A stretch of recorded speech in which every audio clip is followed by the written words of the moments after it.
Ya, teman-teman, terima kasih yang kemarin sudah tanya tentang eh, kanker ya. Dan ini saya menjawab pertanyaan kalau teman-teman mau nyimak penjelasan tentang keberhasilan dan apa-apa aja yang nggak boleh dilakukan secara konferensif. Di video sebelumnya saya udah bahas.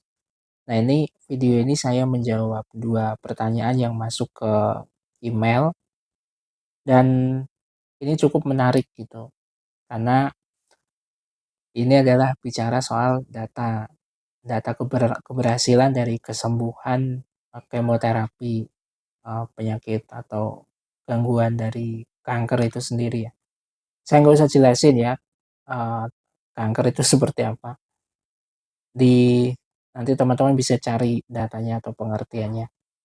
Nah, saya bicara tentang pertanyaannya begini. Kalau di luar negeri, misal di Singapura itu kesembuhannya itu bisa mencapai 95%, sedangkan kalau di Indonesia itu hanya 60% maksimal. Yang pertama dari sudut pandang saya tuh seperti ini. Kita itu kadang-kadang kalau di sini kurang kompak, kurang disiplin, kurang bisa tega gitu. Jadi kalau sakit dan misalnya pengen mengonsumsi atau makan atau pengen keluar rumah gitu ya, itu yang merasa dari sisi, oh kan sudah terapi, pasti ya nggak apa-apa gitu, kan keluar juga nggak sering.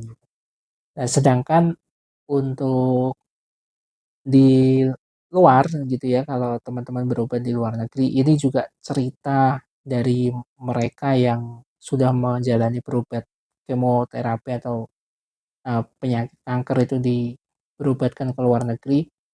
Di sana tuh bener-bener tertutup gitu. Jadi selama pengobatan dari awal sampai akhir, sampai dinyatakan eh, kankernya sudah nggak menjalar, nggak aktif, sembuh gitu katakanlah, itu mereka benar-benar menggunakan metode-metode yang saya ceritakan di video sebelumnya.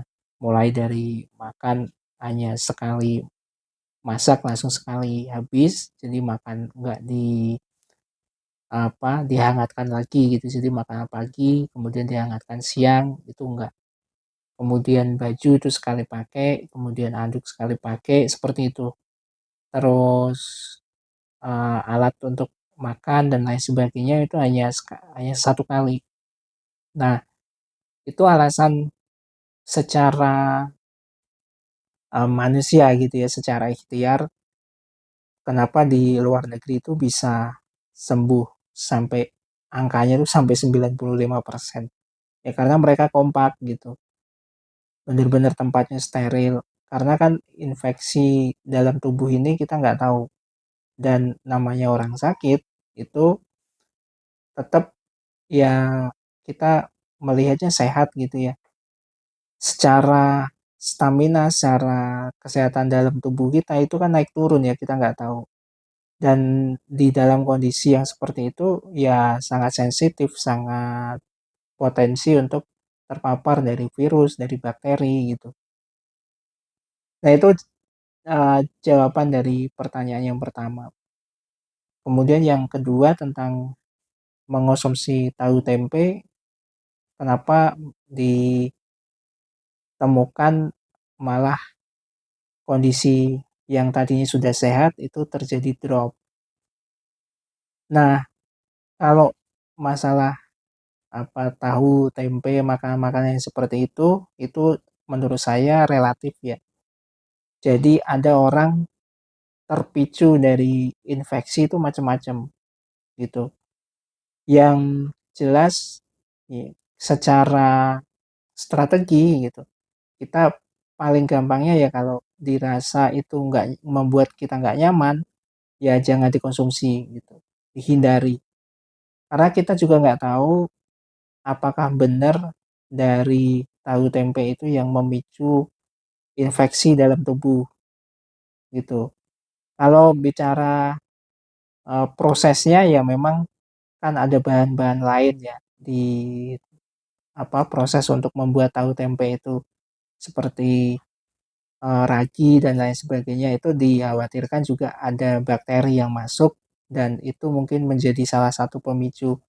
Cuman tadi ya setiap orang mempunyai, batas kekuatan sendiri-sendiri untuk staminanya. Jadi kita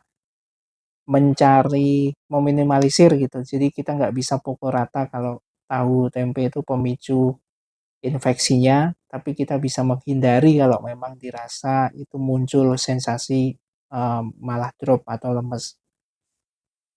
Jadi bagaimana? Ya intinya dari saya, teman-teman cukup hati-hati saja, cukup mengantisipasi tadi ya kalau keluar rumah ya harus safety benar, harus pakai masker, kemudian sepatu, sarung tangan dan lain sebagainya, jadi agar nggak terpapar, virus, bakteri.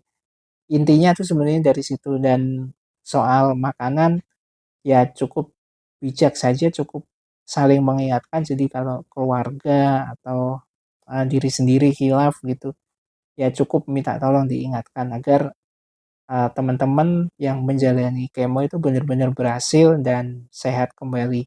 Kalau sudah sehat, ya pemicu-pemicunya benar-benar harus dihindari, kebiasaan-kebiasaan yang menjadi kita, muncul kanker itu harus dihindari.